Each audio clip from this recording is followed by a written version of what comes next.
এবার election commission থেকে যে খবর এসছে, যদি এটা সত্যি হয় তাহলে বিশ্বাস করুন অনেক মায়ের কোল খালি হয়ে যাবে।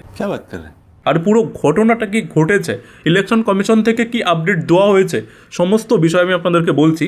তবে যারা এখনও পেজটাকে ফলো করেননি বা চ্যানেলটাকে সাবস্ক্রাইব করেননি, করে নিন, পুরো ঘটনাটা বলছি। দেখুন এই সময় টাইম কটা, ঠিক 4টে বাজে। তো ইলেকশন কমিশন থেকে বলা হয়েছে 3 জেলার সেনাকে, মুর্শিদাবাদ, কুচবিহার এবং বীরভূম এবং আরও একটা জেলা রয়েছে, 4টে জেলার সেনাকে নাকি বলা হয়েছে যে ইলেকশন কমিশন থেকে ইন্টেলিজেন্ট ইনপুট পেয়েছে মুর্শিদাবাদ, কুচবিহার, বীরভূম নাকি 4টের পরে এই জেলাগুলোতে নাকি বুথ জ্যাম করে ভোট রিগিং করা হবে। আর তার জন্য ইলেকশন কমিশন থেকে না সেনাবাহিনীকে পুরোপুরি সতর্ক থাকতে বলেছে এবং পুরোপুরি খুল্লাম স্যুট তো আগেই দিয়ে দিয়েছে। তো এবার যদি এই ঘটনা সত্যি হয় আর যদি এই রকমের কোনো কাজ করতে যায়, বিশ্বাস করুন সেনাবাহিনীর কাঁধে যেটা ঝোলানো থাকে না সেটা বা সেনাবাহিনীর হাতে চলে আসবে।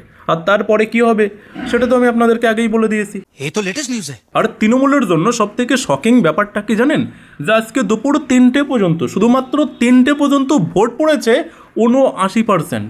কত বললাম, 79%। মানে যেখানে আগে সারাদিনে, সকাল থেকে সারাদিনে একদম রাত পর্যন্তও 75%, 70%, 80% ভোট পৌঁছাতে ঘাম বেরিয়ে যেত, লোকে ভোট দিতে যেতে চাইতো না।